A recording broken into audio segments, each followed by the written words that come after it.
Buenos días. Gracias.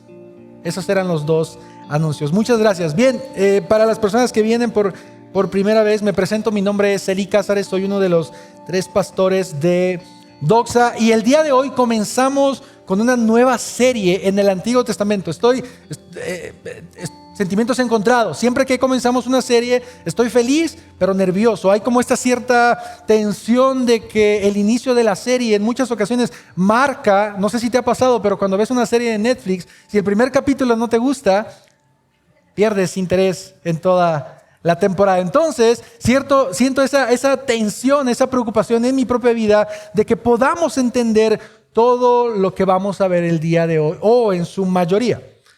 Esta es la primera vez después de 7 años como iglesia que vamos a predicar sobre Esther, el libro de Esther. Lo hemos venido anunciando y estoy muy contento porque nunca habíamos predicado en estos 7 años sobre esta serie. Así que vamos a iniciar con algunas cosas un poco tal vez históricas, teóricas, que podrían ser para algunas personas un poco abrumadoras en cuanto a fechas, situaciones. Así que voy a tratar de hacer lo menos posible tedioso esta primera parte de la introducción. Así que quiero pedirte que oremos antes de iniciar. Padre, gracias en esta mañana por la bendición que nos das de poder estar aquí, Señor.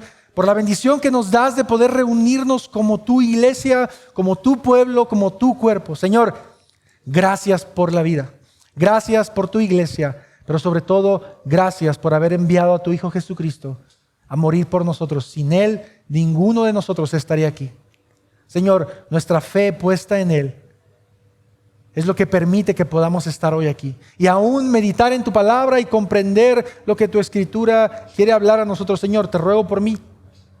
Te ruego por mi vida, te ruego, Señor, por lo poco, lo mucho, Señor, que preparé este sermón, Señor, por el tiempo, Padre, que ni siquiera sea las horas o el conocimiento, que sea tu palabra, que sea tu Espíritu Santo. Y te ruego también por mis hermanos, Señor. Si alguno de ellos viene cansado, triste, desanimado, angustiado, preocupado, afligido, que tu Espíritu Santo lo anime para que tu palabra sea sembrada en nuestros corazones. En Cristo Jesús te lo pedimos. Amén.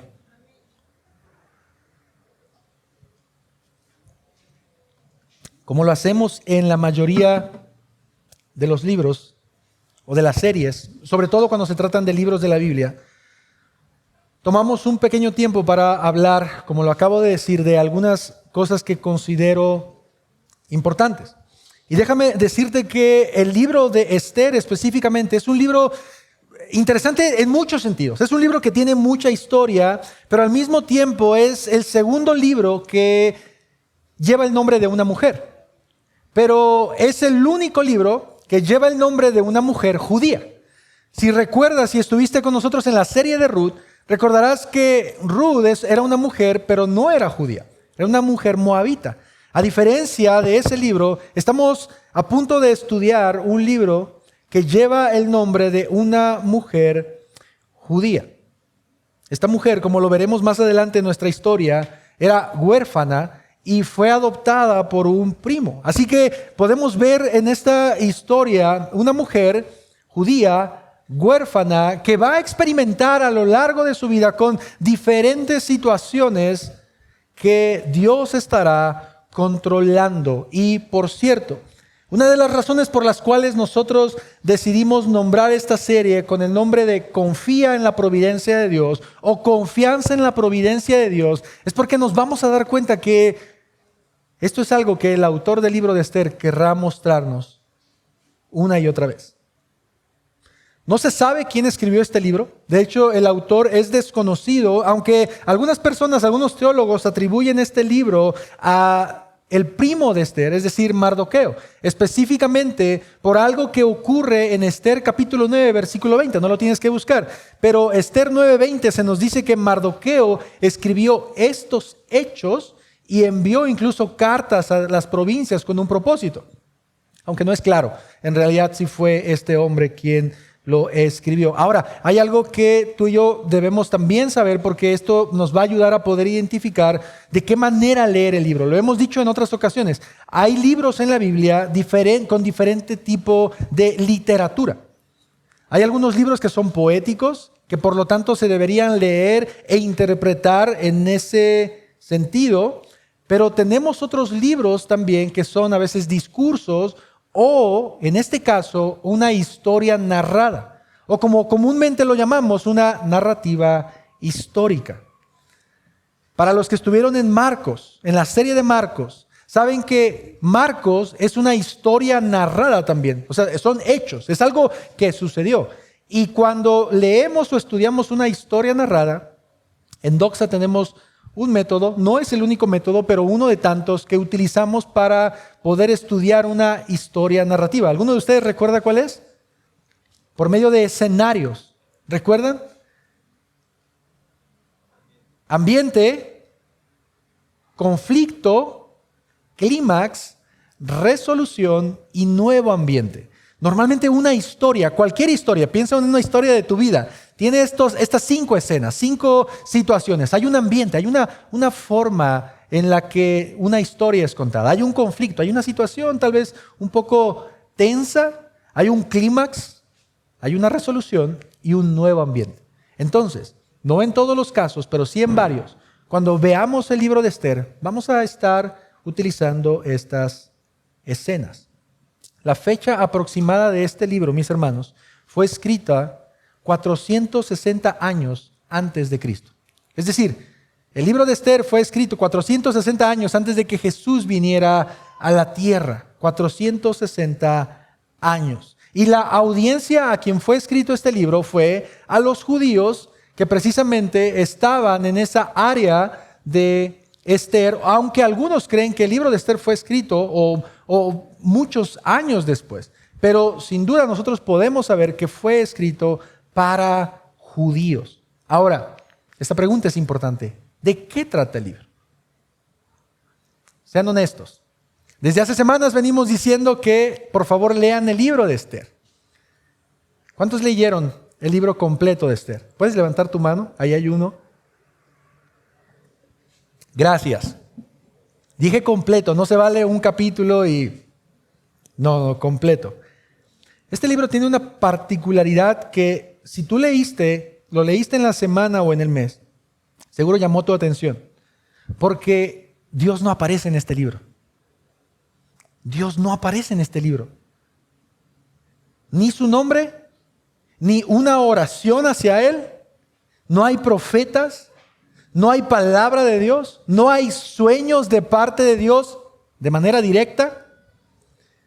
Y eso es lo que hace interesante a este libro, que a diferencia de muchos otros libros del Antiguo Testamento, este libro no comienza nombrando a un profeta, por ejemplo, yendo a un pueblo. No vemos milagros extraordinarios de parte de Dios, no vemos comida caer del cielo, no hay maná, no hay codornices, no vemos columna de fuego, no vemos un mar que se abre, no vemos a Dios hablando de manera directa a ciertas personas. Por esta razón incluso es que algunos teólogos o algunos reformadores, vamos a usar esta palabra, han dicho que ellos no consideran que Esther debería ser un libro que aparezca dentro del canon de las Escrituras. Uno de ellos que seguramente conocen es Martín Lutero. Martín Lutero dijo esto respecto al libro de Esther. Esther, dice él, por más que lo tengan en el canon hebreo, es, a juicio mío, el más digno de no figurar entre los libros canónicos. Hay algunos otros teólogos muy conocidos que han dicho que si fuera por ellos, Esther estaría fuera de la Biblia, por no tener el nombre de Dios o información directa hacia Dios. Ahora, la pregunta que tú y yo debemos hacernos es, este hecho, el hecho de que Dios no aparezca dentro de las páginas de este libro, ¿lo hace inmerecedor de no figurar dentro del canon de las Escrituras? Yo creo que no.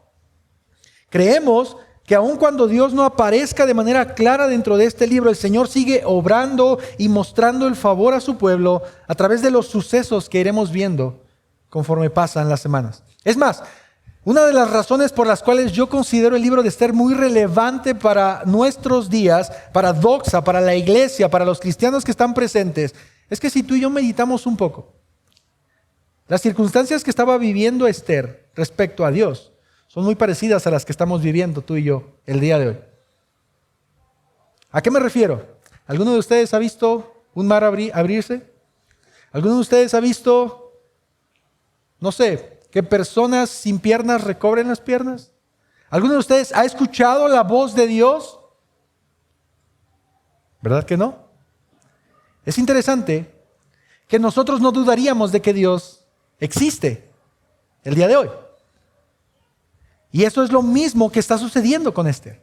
En el libro de Esther podemos ver que no hay referencias directas a Dios como lo vemos hoy en día. Es verdad, tenemos su palabra, pero no escuchamos al Señor. No vemos tal vez milagros como los veían los judíos en el Antiguo Testamento. Sin embargo, creemos que Dios sigue obrando. Por esas razones que creo que el libro de Esther para ti y para mí es muy importante que podamos estudiarlo. Así que repito la última pregunta y con esto vamos a iniciar el sermón. ¿De qué trata Esther? El libro de Esther trata de la providencia de Dios para su pueblo. Escucha esto. Una providencia que nunca es frustrada y que siempre tiene un cumplimiento.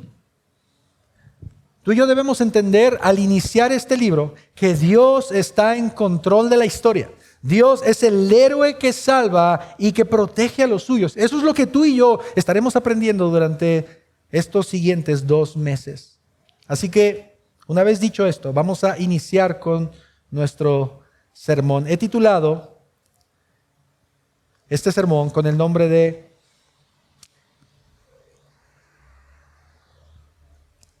Un rey, gracias, muy parecido a nosotros. El título de mi sermón, familia, es Un rey muy parecido a nosotros. Y como ustedes saben, en la mayoría de los sermones tratamos de dar una idea principal, algo que nosotros llamamos argumento. Y el argumento que quiero compartir contigo de Esther capítulo 1 es el siguiente. Dios tiene el control absoluto y nada se sale de sus manos. Así que confiemos en su providencia y su cuidado. Esto es algo que yo quiero que tú y yo podamos recordar. Que Dios tiene el control absoluto y nada se sale de sus manos. Así que confiemos en su providencia y cuidado. Mis hermanos, no necesito ser profeta, ni mucho menos adivino, para saber que en nuestra vida, en este último año, en este último mes, si no es que todos, varios de nosotros, hemos sufrido diferentes circunstancias que nos han puesto en varias ocasiones entre la espada y la pared. He platicado con algunos de ustedes incluso y sé que han atravesado por accidentes, por enfermedades, por asaltos, por situaciones con su familia, por problemas emocionales. Y cada una de estas cosas deberían recordarnos que Dios tiene todo bajo control y no hay nada que se salga de sus manos. Ve conmigo a Esther capítulo 1, por favor, y vamos a darle lectura a este pasaje. Vamos a leer todo el capítulo de Esther. Dice la palabra de Dios. Eran los días de Asuero, el rey Asuero, que reinó desde la India hasta Etiopía sobre 127 provincias. En aquellos días, estando el rey Asuero reinando desde su trono real en la fortaleza de Susa, en el año 3 de su reinado, ofreció un banquete para todos sus príncipes y servidores.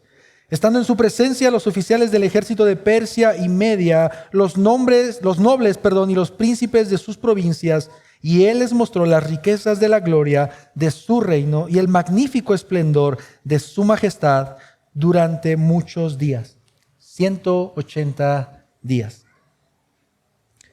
Cuando se cumplieron estos días, el rey ofreció un banquete de 7 días para todo el pueblo que se encontraba en la fortaleza de Susa, desde el mayor hasta el menor, en el atrio del jardín del palacio del rey.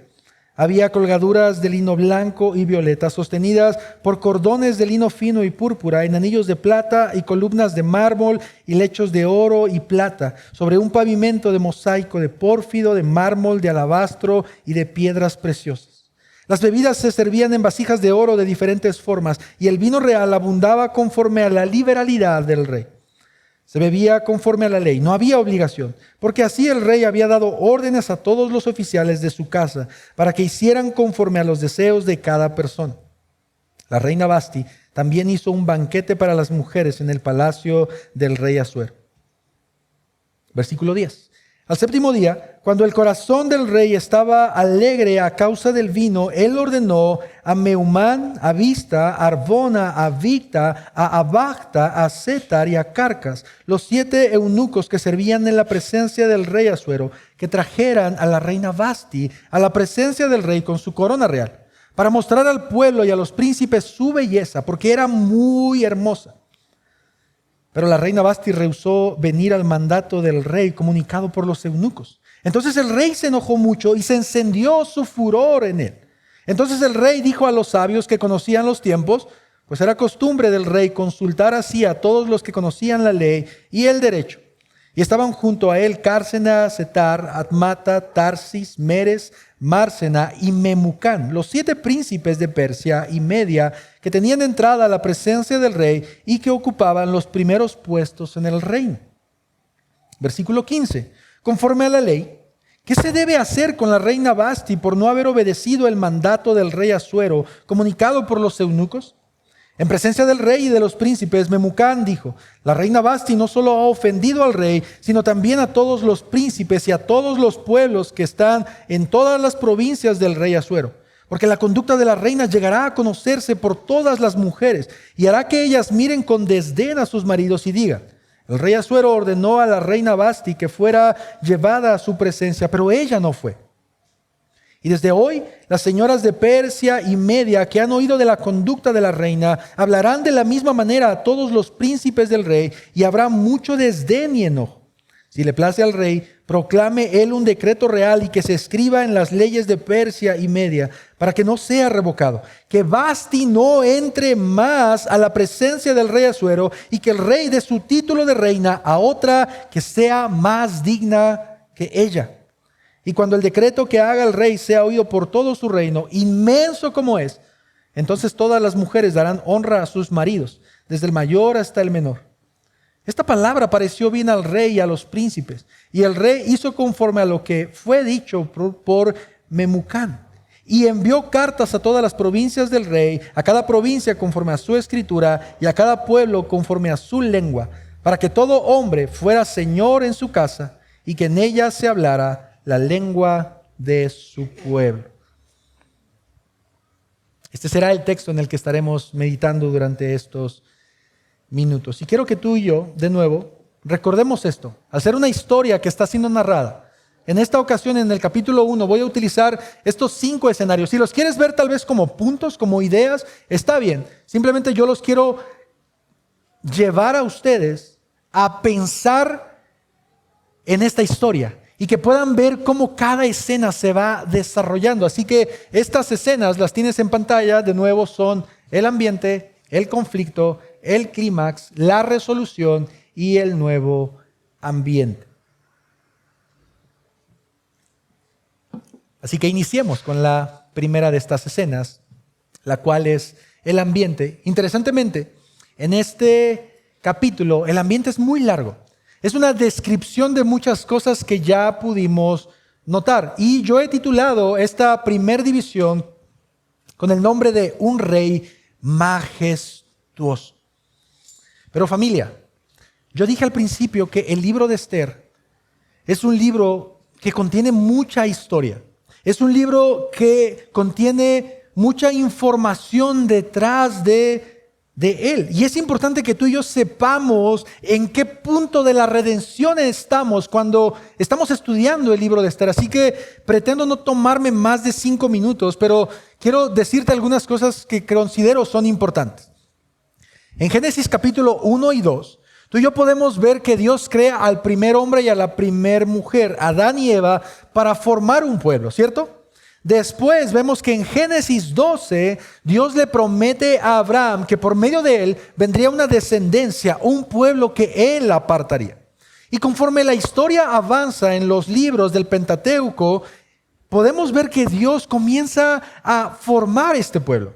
En Éxodo capítulo 1, podemos ver que el pueblo crece de forma majestuosa o muy grande. Podemos ver a cientos y miles de israelitas en Egipto. En Josué capítulo 1 vemos que Dios le dice a Josué que después de que Moisés murió, Josué era el encargado de llevar al pueblo de Israel a la tierra prometida, a un lugar en donde ellos habitarían. Por favor, sigue la línea conmigo porque se pone cada vez más interesante. Después de esto, la Biblia nos muestra un periodo de jueces, hombres que estaban a cargo del pueblo de Israel para juzgar, jueces para juzgar al pueblo. Aquí es en donde encontramos a personajes como Gedeón o incluso a Sansón. Después de ese tiempo, tenemos un tiempo que se le conoce como el periodo de los reyes. Específicamente, nosotros conocemos a los tres primeros que son los más sonados y los más famosos, que son Saúl, David y Salomón. ¿Estás conmigo en esta línea? Pero cuando Salomón muere, es decir, este tercer rey, las cosas comienzan a complicarse mucho para el pueblo de Israel. El pueblo de Israel comienza a tener conflictos políticos y se divide.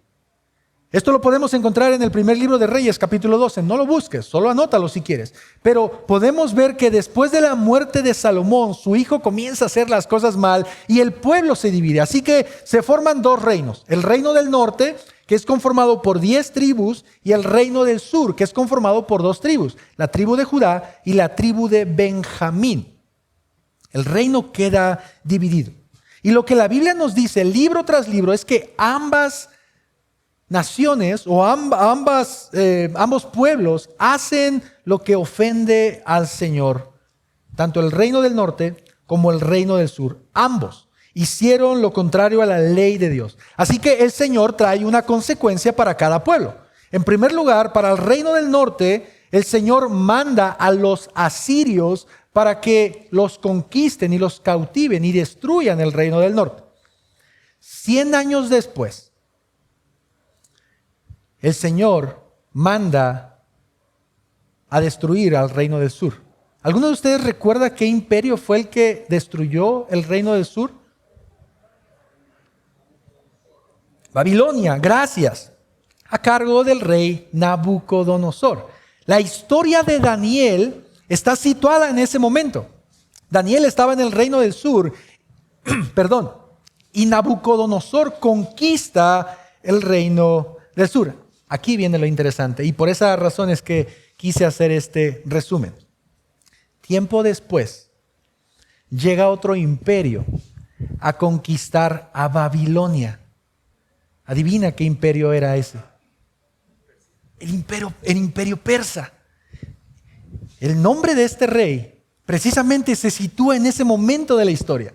¿Por qué te estoy diciendo todo esto? Porque una de las preguntas que tú y yo deberíamos hacernos es, ¿por qué hay judíos en Persia si ellos no deberían estar en Persia? Bueno, ellos vienen siendo esclavizados y son traídos como botín de guerra una y otra vez.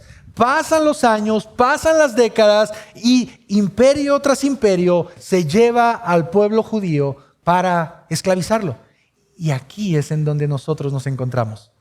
Esther, los padres de Esther, los descendientes a lo mejor familiares o los judíos están ahí porque el imperio persa conquistó al imperio de Babilonia que había conquistado a los judíos. Espero que eso haya quedado tal vez un poco claro. Ahora, vamos a iniciar de nuevo con el ambiente y quiero que puedas ver lo que dice el versículo 1 al 4. Eran los días de Asuero, el rey Asuero que reinó desde la India hasta Etiopía sobre 127 provincias. En aquellos días, estando el rey Asuero reinando desde su trono real, si eres de las personas que subraya su Biblia, que hace anotaciones, te pediría a lo mejor que hicieras un circulito en su reino, en su. Mira cómo dice el versículo 2. En aquellos días, estando el rey Asuero reinando desde su trono real en la fortaleza de Susa, en el año tercero de su reinado, ofreció un banquete para todos sus príncipes y servidores, estando en su presencia los oficiales del ejército de Persia y Media y los nobles y príncipes de sus provincias. Y él les mostró les mostró las riquezas de la gloria de su reino y el magnífico esplendor de su majestad por muchos días, 180 días. El libro de Esther comienza presentándonos a este primer personaje, el famoso rey Asuero, también conocido como Jerjes. ¿Alguno de ustedes vio la película Los 300 espartanos? ¿Sí? Ok, es este Jerjes, es este rey, este hombre. Esa película nos muestra un imperio que conquista a los demás y después va hacia los griegos. Bueno, en la historia, nuestra historia, eso fue verídico, eso es real. Y el personaje que aparece en esta historia, en el libro de Esther, Asuero, en realidad su nombre era Jerjes. Este título, Asuero, es eso, es un título que se le daba a la realeza. ¿Has visto que en la Biblia tenemos varios faraones? Porque es un título. ¿Has visto que tenemos varios César? El salve a César o el César es porque son títulos. Y Asuero es lo mismo, es un título, pero su nombre en realidad es Jerjes. Este hombre reinó entre el 485 al 465 antes de Cristo. Ahora, yo por eso decía que el libro de Esther es un libro que contiene mucha historia, porque este Jerjes es hijo de un rey que se llamó Darío I. En la Biblia, tú vas a poder darte cuenta en el Antiguo Testamento de un rey persa que ayudó a los judíos a la reconstrucción del templo. Incluso dio dinero para la reconstrucción. Es el papá de este hombre. Ahora tal vez cuando leas la Biblia vas a poder a lo mejor entender, wow, aquí hay conexiones. Pero ahora está reinando su hijo. Un hombre que por lo que el texto nos dice, tenía muchísimo poder.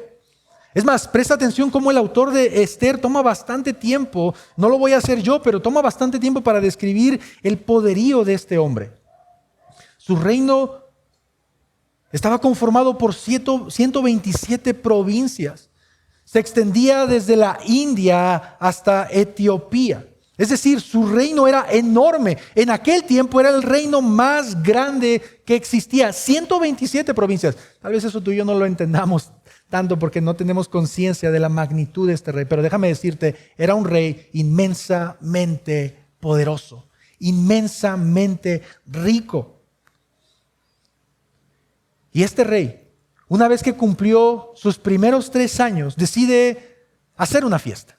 Decide celebrar desde su reino en su trono real. E invita, dice Esther, a sus príncipes, sus servidores, sus oficiales, tanto los de Persia como los de Media, a sus nobles y a todos los príncipes de las provincias.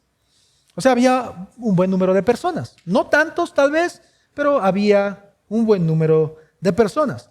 Ahora, lo que llama la atención de esta historia es que este rey no hace la fiesta por un cumpleaños, tampoco lo hace para celebrar la valentía de algún guerrero, no lo hace ni siquiera para celebrar una victoria, aunque algunos estudiosos históricos de la época de Jerjes y un poco después mencionan que este banquete se debió a que Jerjes precisamente pretendía atacar a los griegos. De nuevo, a lo mejor si tú eres muy visual, si recuerdas la película de los 300 espartanos, ellos se están dirigiendo hacia los griegos. Bueno, ese banquete fue antes.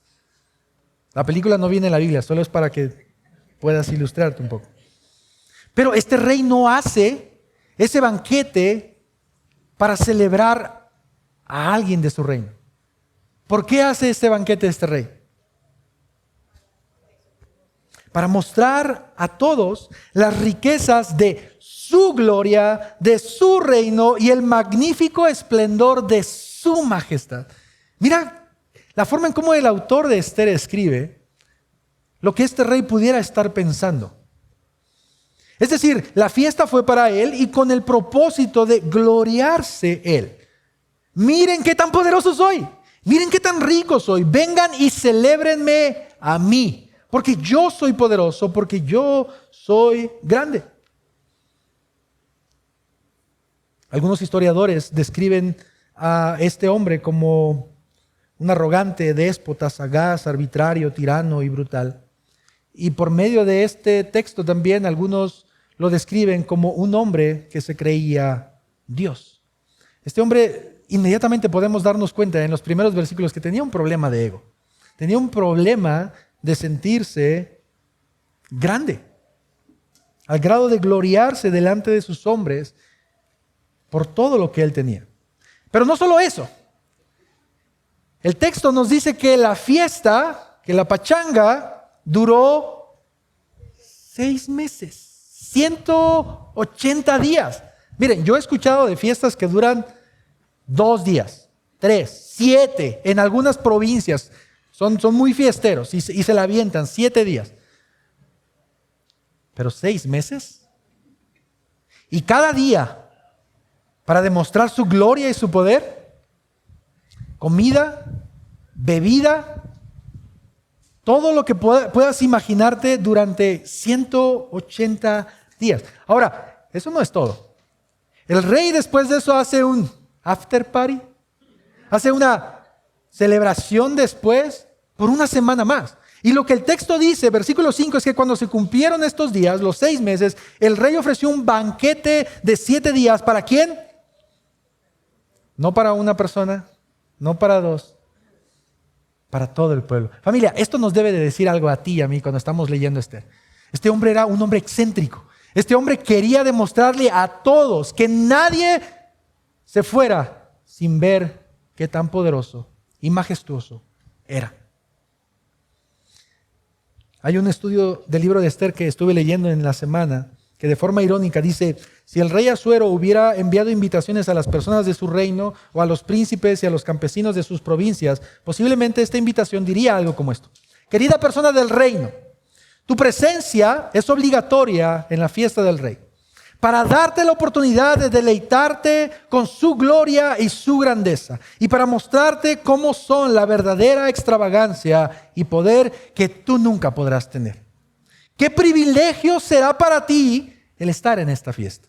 Por favor, pasa por el palacio entre el mediodía y la medianoche cualquier día de los próximos 7 días, o bien si gustas quedarte los 7 días, está bien.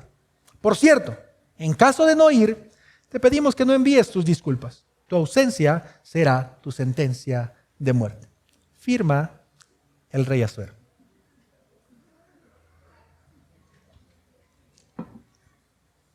El rey había hecho todo esto con un objetivo: demostrar quién era él.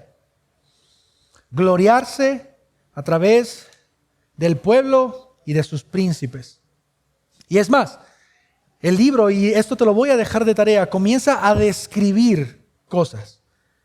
Colgaduras de lino fino, cordones, columnas de mármol, de oro, plata, piedras preciosas. Las bebidas, dice, se servían no en desechables, no en vasos de plástico, eran servidos en vasijas de oro. Pero no solo en vasijas de oro, cada vasija de oro tenía una forma diferente. Es decir, había tanta extravagancia que el rey no quería que las cosas se repitieran. Una cosa de una forma. Si lo pasamos al día de hoy, mujeres, hombres también, algunos de ustedes, lo sé. Para los que les gusta tener zapatos, coleccionar zapatos, a veces no te gusta tener zapatos iguales.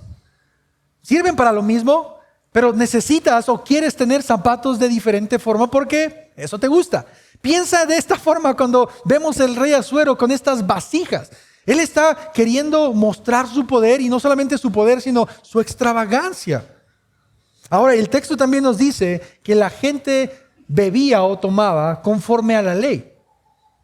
Pero no solo eso, sino que también había vino de acuerdo a la liberalidad del rey. Una pregunta: ¿cuánta era la liberalidad del rey?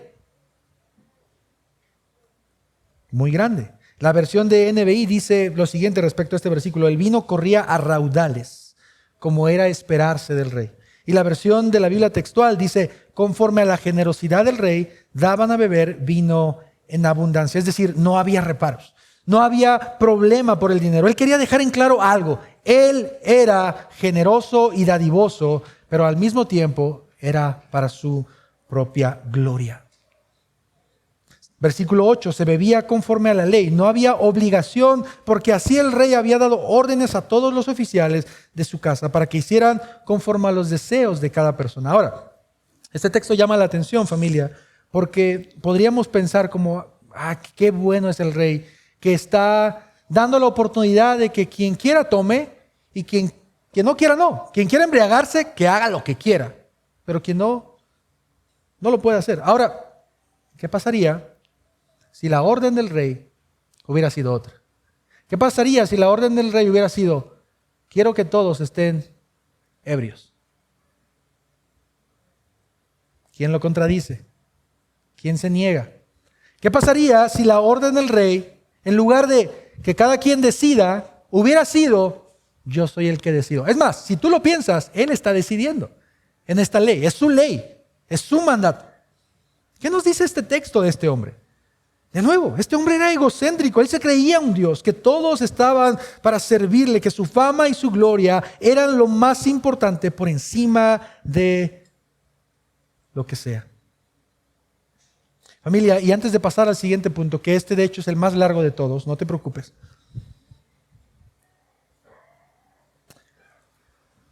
Tú y yo tenemos que meditar un poco que en menor medida, mucho menos, tú y yo en varias ocasiones somos como este hombre. En varias ocasiones, y por favor no voltees a ver a nadie, mírate a ti y mira tu propio corazón. En muchas ocasiones nuestros corazones constantemente son parecidas a las de este hombre. Queremos que las demás personas reconozcan nuestras victorias, que ellos admiren quiénes somos, lo que sabemos, lo que podemos hacer. Porque seamos honestos, eso llena nuestros corazones. No lo decimos, claro, porque está mal, pero ahí está, presente. Cuando queremos sentirnos más importantes que otras personas, cuando queremos presumir lo que hemos logrado con nuestro esfuerzo, tal vez los lugares que conocemos, los lugares en donde comemos, las personas que conocemos, a veces lo hacemos porque queremos sentirnos importantes, porque queremos que esta parte de nuestro corazón se sienta bien. Y de una u otra manera, en mayor o en menor medida, tú y yo tenemos algo de Asuero en nuestras vidas. Jerjes es un buen ejemplo de lo que el hombre busca cuando Dios no es su principal meta o su prioridad. Jerjes es un buen ejemplo de lo que es el ser humano cuando Dios no es su máximo tesoro. Porque lo que él quería era tener para sí, conquistar.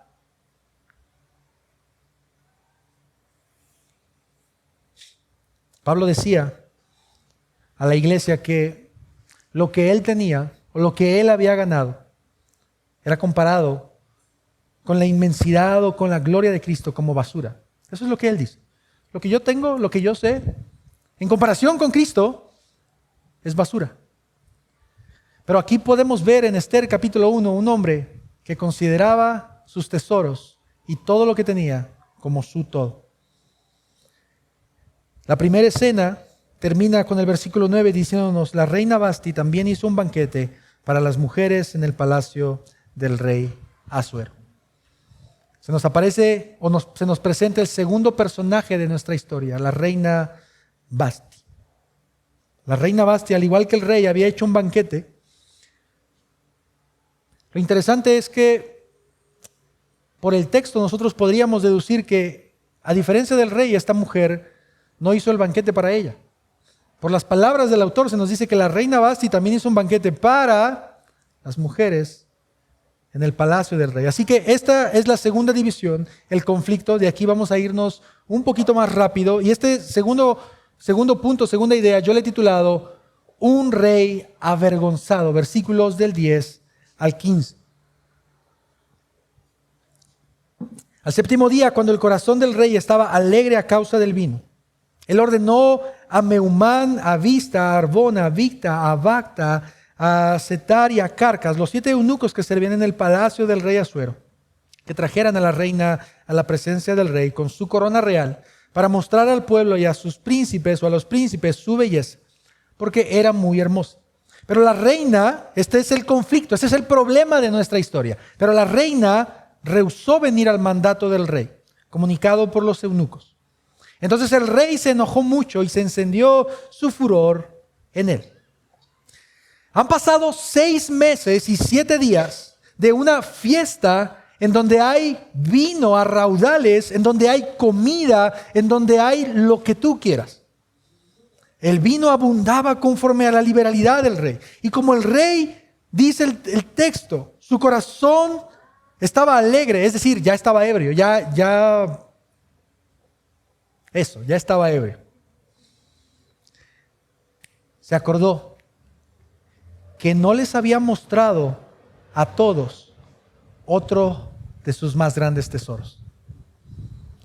El rey, después de pasar 6 meses, dijo: ¿ya vieron todo lo que tengo? ¿Vieron mis vasijas? ¿Vieron mi palacio? ¿Vieron el mármol, las piedras preciosas? ¿Vieron la comida y el vino? Pero no les he mostrado otro de mis tesoros,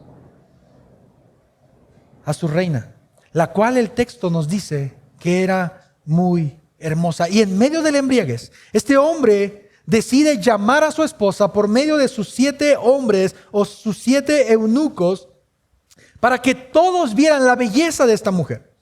Y aquí es en donde aparece nuestro problema, porque esta mujer decide rechazarlo. Ahora, quiero adelantarme un poco solamente en cuanto a los capítulos de Esther. En Esther capítulo 4 podemos ver que si alguien entraba a la presencia del rey, solo si entraba a la presencia del rey sin ser requerido, esa persona moría. Así era la ley en Persia. Regresemos al capítulo 1, porque estamos viendo que el rey manda a llamar a su reina con 7 de sus hombres delante de todos los príncipes y del pueblo, y la reina dice: no.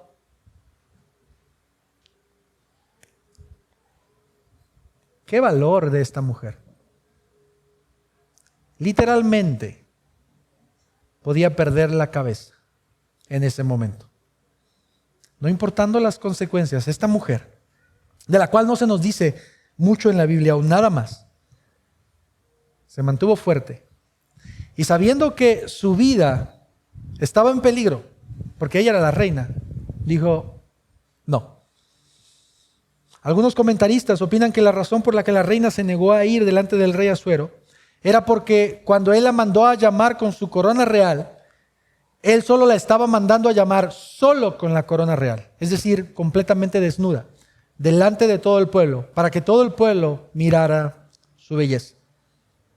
Algunos otros comentan que la negación de la reina se debe a que ella no quería participar de la embriaguez y aún de la posible orgía que estuviera ocurriendo en la fiesta del rey. Ahora, no estamos seguros de eso, el texto no nos lo dice y solo podemos especular al respecto. De lo que sí estamos seguros es de que esta mujer se negó a ir delante del majestuoso y poderoso e increíble rey Asuero.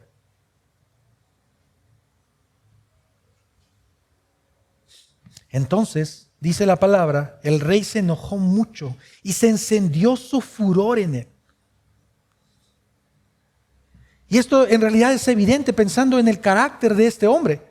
¿Qué es lo que el rey venía haciendo? Recapitulemos, durante 187 días. ¿Qué es lo que el rey venía haciendo? Demostrando que nadie podía contra él, mostrándose él como el primero, el único, que nadie podía hacerle frente, que este hombre prácticamente se creía el dueño del mundo. Y durante 6 meses se encargó de estarlo diciendo una y otra vez a cada persona que estaba en su fiesta. Pero ahora, no un enemigo, no un gobernante, no un hombre dentro de sus mejores hombres, le estaba demostrando que no era así, no. Dentro de su propia casa. Y por si fuera poco para él, y esto aunque pareciera un insulto, mujeres, no lo es, simplemente estoy pensando en la forma de pensar de este hombre, como si fuera poco para él, una mujer que él había pensado que era un objeto, un trofeo más. ¡Wow!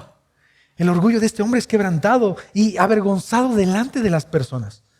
Sus príncipes, sus servidores, sus oficiales, todos fueron testigos de que esta reina dijo, no voy. Y lo que el pasaje dice es que después de eso el rey no sabe qué hacer. Mira qué increíble. En lugar de que el soberano tome una decisión, ahora tiene que consultar a un grupo de personas, por lo que vamos a ver a continuación, que están igual de perdidos que él. El rey pregunta a los sabios, ¿qué se tiene que hacer? Estos hombres eran hombres de mucha confianza, que tenían entrada a la presencia del rey y que dice nuestro texto que ocupaban los primeros puestos del reino. Por lo tanto, ellos estuvieron durante esta fiesta de 6 meses y 7 días. No es de extrañarse que estos príncipes estaban igual que el rey. Así que el rey, tomado, enojado, 2 cosas que pienso que son terribles. A ver, aquellos hermanos que salieron de eso, que estaban antes de Cristo, díganme. Tomado y enojado. Son 2 cosas, una combinación terrible. Y este hombre, en lugar de tomar una decisión,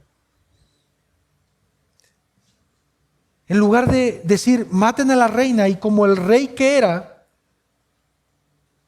un hombre de guerra, un sanguinario, un estratega para las batallas, ahora en este texto se muestra indefenso porque su esposa no se somete a él. ¿Qué es lo que nos enseña esta segunda sección de este hombre? Mientras que la primera sección nos muestra a un hombre imponente, un hombre que se creía a Dios, que sentía que tenía el control sobre todas las personas, ahora vemos a un hombre que se está dando cuenta de que esto no es así. Y que él no es todopoderoso, que él no puede controlar las situaciones que están a su alrededor. Por favor, escucha esto y recuérdalo y anótalo si quieres. Este hombre se estaba dando cuenta que no podía controlar las situaciones que se encontraban a su alrededor, ni siquiera bajo amenaza de muerte. No sé si recuerdas el argumento que compartí contigo, pero va a aparecer en pantalla otra vez. Y este argumento es: Dios tiene el control absoluto y nada se sale de sus manos. Así que confiemos en su providencia y su cuidado.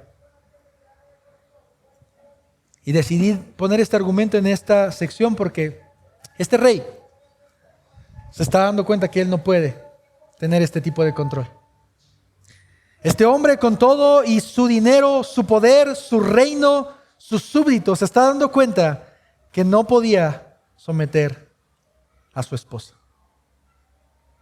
Y ahora pasa conmigo a la tercera división, a la tercera escena, la cual es el clímax, y que precisamente tiene que ver con esto que venimos diciendo. Y esta tercera sección yo la he titulado Un rey sin el control.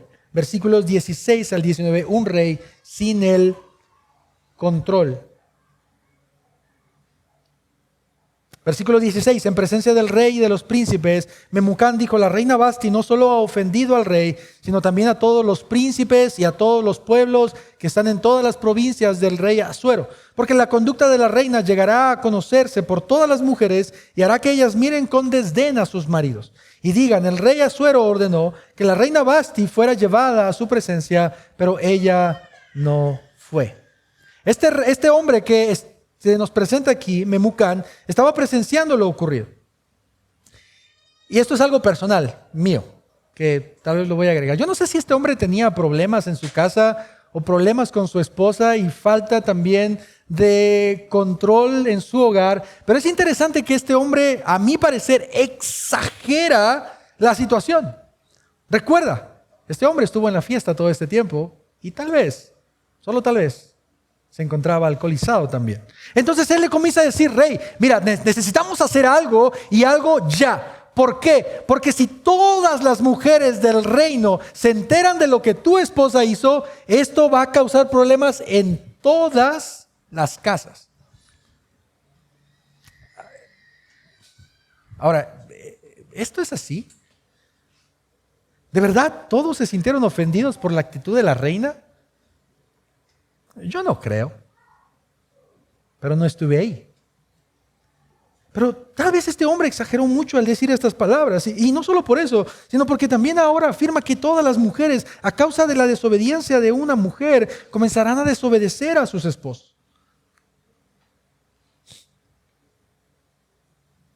Pero pensando un poco en el contexto cultural, es decir, el momento en el que estos eventos ocurrieron, ¿esto de verdad podría ser así?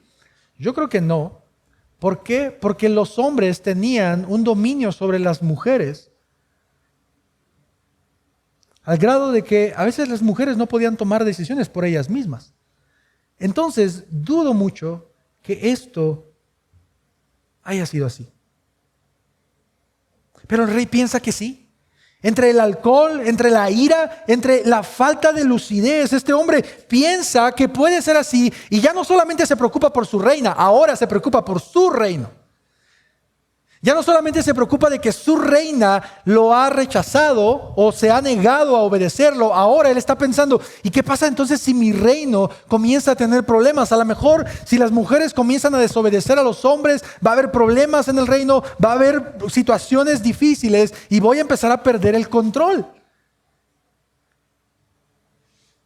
¿Has visto cómo en el mar cuando haces castillos de arena y con algo malo que hagas, se empieza como a desmoronar, Yo creo que esto es lo que el rey estaba sintiendo en este momento en su corazón. Un rey que se sentía Dios, ahora está perdiendo el control.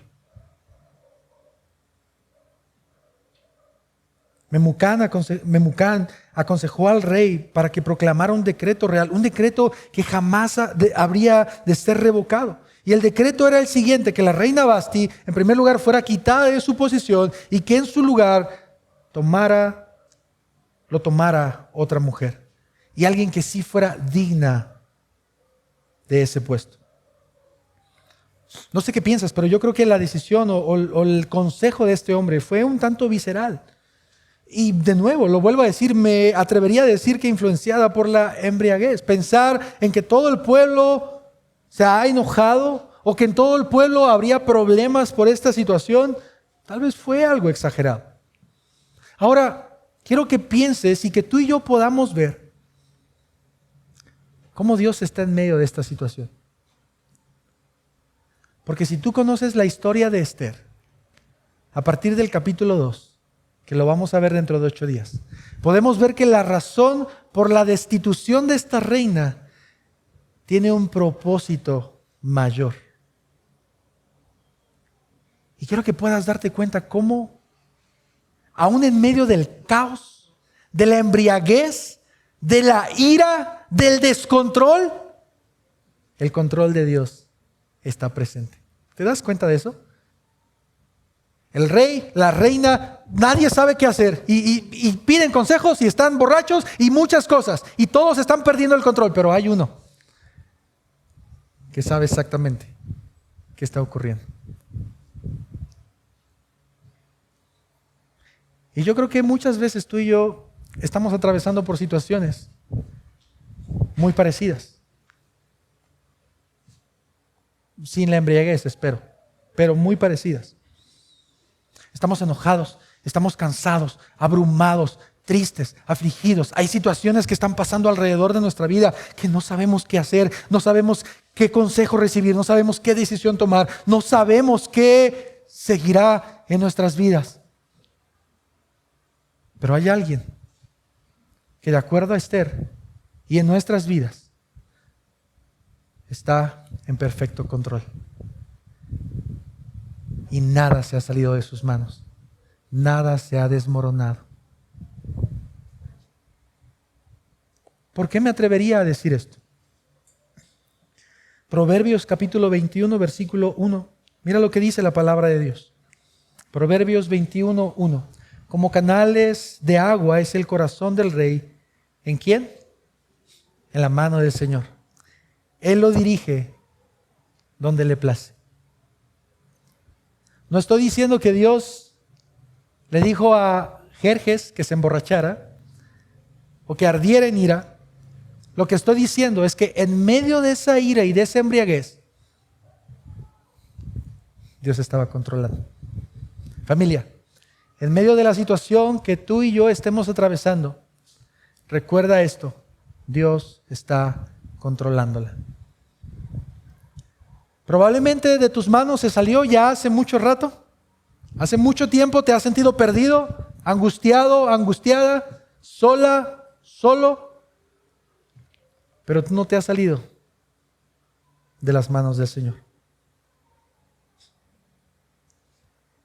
Charles Swindoll, un pastor y rector de un seminario teológico, dice lo siguiente respecto a esta situación que está ocurriendo con el rey y con Vasti. Esto es lo maravilloso de la soberanía de Dios, dice él, actuando entre bastidores. Él se mueve provocando y reorganizando los acontecimientos y cambiando las mentes hasta que logra sacar aún del más carnal y secular de los ambientes una decisión que ubicará a su plan perfecto en su lugar. También dice lo siguiente, y quiero que puedas verlo en pantalla, por favor. Él dice: no caiga usted en la trampa de pensar que Dios está dormido cuando se trata del destino de las naciones, o que no está al corriente de lo que pasa en los banquetes carnales. Tampoco piense que Él está sentado en el cielo retorciéndose nervioso las manos cuando hay gobernantes impíos y presidentes necios que toman decisiones injustas, imprudentes o estúpidas.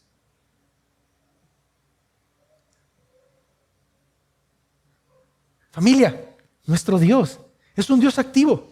Es un Dios que nada se sale de su control. Dios siempre está al tanto. Dios siempre sabe qué hacer. Él no es como Jerjes. Él no es temeroso de lo que ocurrirá y preocupado porque no sabe qué decisión tomar. Dios es soberano y las cosas no se salen de su control. Ve conmigo, por favor, a la cuarta escena.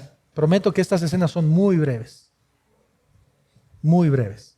La cuarta escena, la cual vemos como una resolución, la he titulado Un rey imprudente. Versículo 20. Un rey imprudente.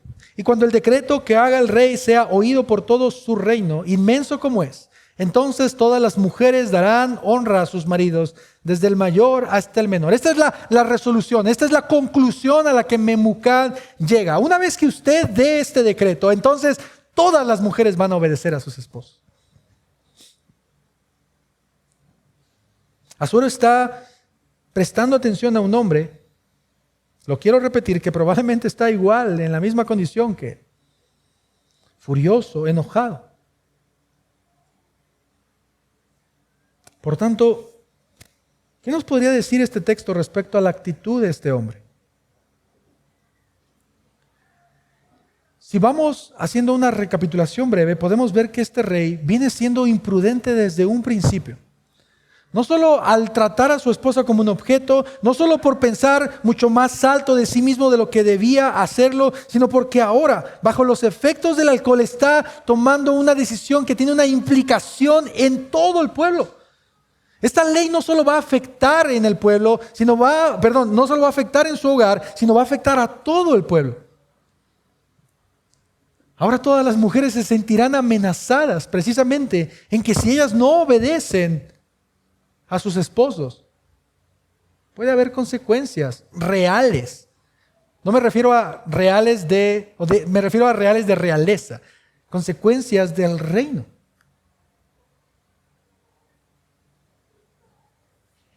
Este hombre nos está mostrando que su imprudencia lo está llevando a tomar malas decisiones. Y mira cómo termina nuestro nuevo ambiente, la última porción. Te dije que estas últimas iban a ser muy breves. Nuestro nuevo ambiente. Simplemente lo he titulado como un rey imperfecto. Versículo 21 y 22. Un rey imperfecto. Esta palabra pareció bien al rey y a los príncipes. Y el rey hizo conforme a lo que fue dicho por Memucán. Lo voy a leer otra vez. Y el rey hizo conforme a lo que fue dicho por Memucán. ¿Quién es el rey? ¿O es Memucán o es Jerjes?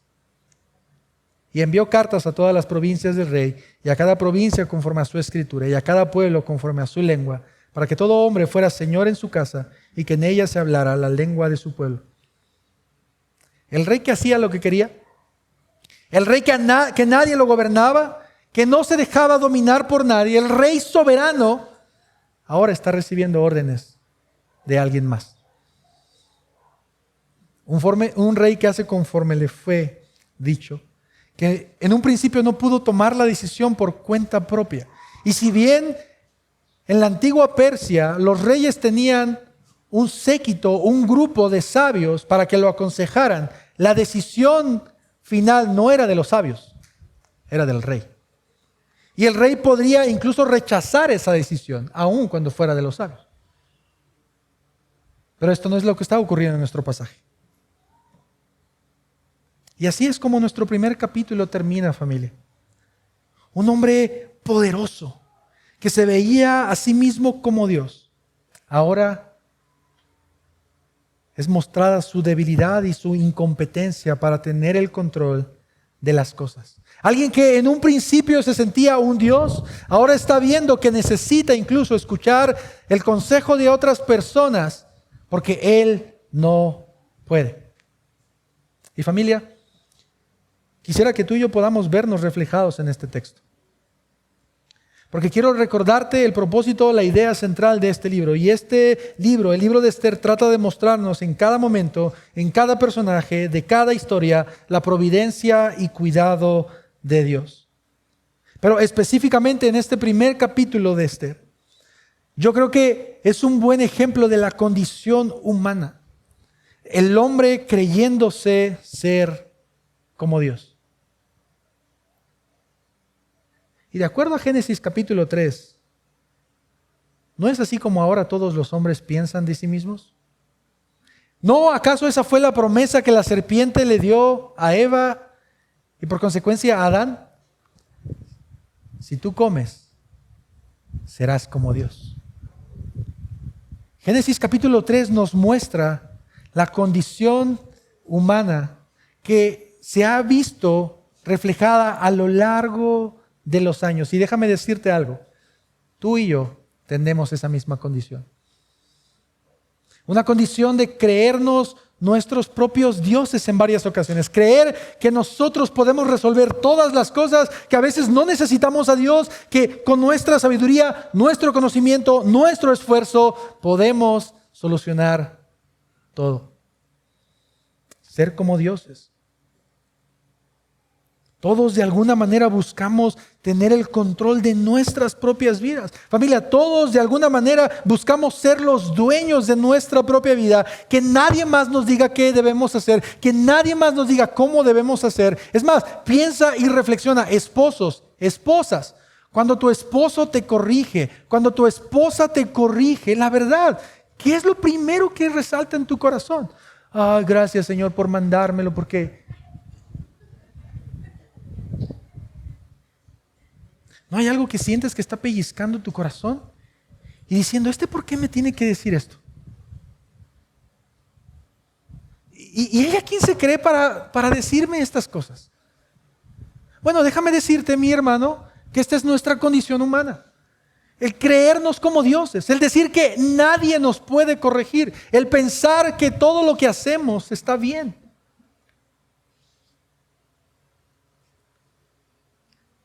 Pero ¿sabes qué es lo hermoso del Evangelio y de la providencia de Dios?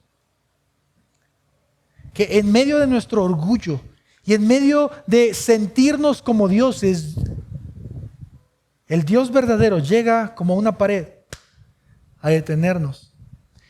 Y al igual que Jerjes, comenzar a desmoronar nuestros castillos de arena. Y decirnos, tú no puedes. Tú eres débil. Tú eres temeroso. Tú eres frágil. Tu vida es como una neblina. Eres tan indefenso que en una enfermedad podemos quedar. En un accidente, una circunstancia que se escapa de nuestras manos como el agua. ¿Y sabes qué? Eso nos hace sentir imperfectos e impotentes. Tal como Asuero se sintió cuando Basti le desobedeció. Porque él creía que el mundo estaba a sus pies.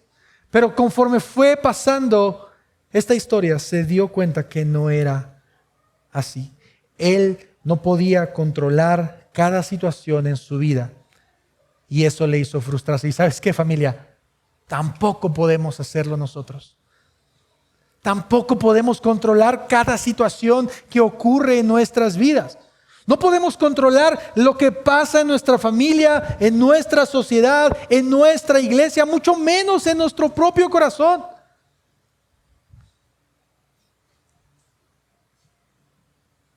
Y eso debería hacernos voltear a ver al Dios que sí puede hacerlo. ¿Cómo reacciona nuestro corazón a las circunstancias que no podemos controlar?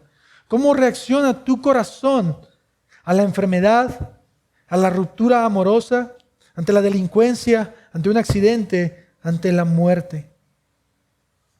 A mí me encantaría decir que mi propia vida reacciona en agradecimiento y gozo y contentamiento, pero no es así. Me frustro, me enojo, me humilla el hecho de no poder controlar las situaciones. Pero eso me hace recordar que necesito a Dios y que necesito a aquel que sí puede controlar las circunstancias. Porque al igual que con Esther, Dios está obrando en nuestras vidas aún sin ser visto.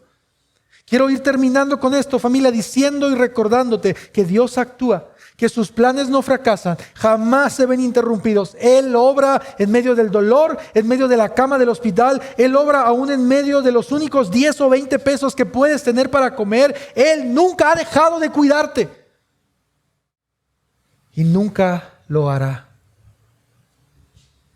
Así que déjame terminar haciéndote estas preguntas. ¿Qué te está afligiendo? ¿Qué te asusta? ¿Qué te enoja? En medio de todas estas preguntas que tu corazón puede hacerse, quiero que puedas recordar el argumento que compartí contigo. Que Dios tiene un control absoluto y nada se sale de sus manos. Así que confiemos en su providencia y su cuidado. Ponte de pie, por favor, familia. Padre, gracias en esta tarde, Señor. Gracias por tu palabra y porque a través de esta historia nosotros podemos vernos reflejados, Señor. Señor, tú conoces mi vida mejor que nadie, aún mejor que mi esposa y que mis hijos. Tú sabes, Señor, lo que aflige mi corazón y el corazón de cada uno de mis hermanos presentes.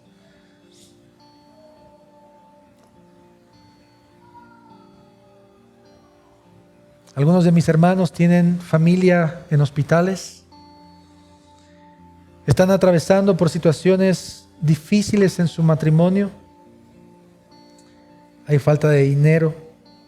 Hay falta de ánimo. Hay una sobrecarga de estrés por el trabajo, Señor. Las preocupaciones de esta vida pueden estar, Señor, derrumbando nuestros castillos de arena. Por eso venimos a ti, Señor. Porque te necesitamos. Por favor, ayúdanos. Ayúdanos a recordar que tú eres soberano y nosotros no. Ayúdanos a recordar que tú eres fuerte y nosotros somos débiles. Ayúdanos a recordar, Señor, que nada se escapa de tus manos.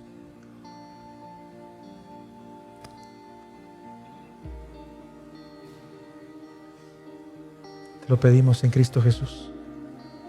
Amén.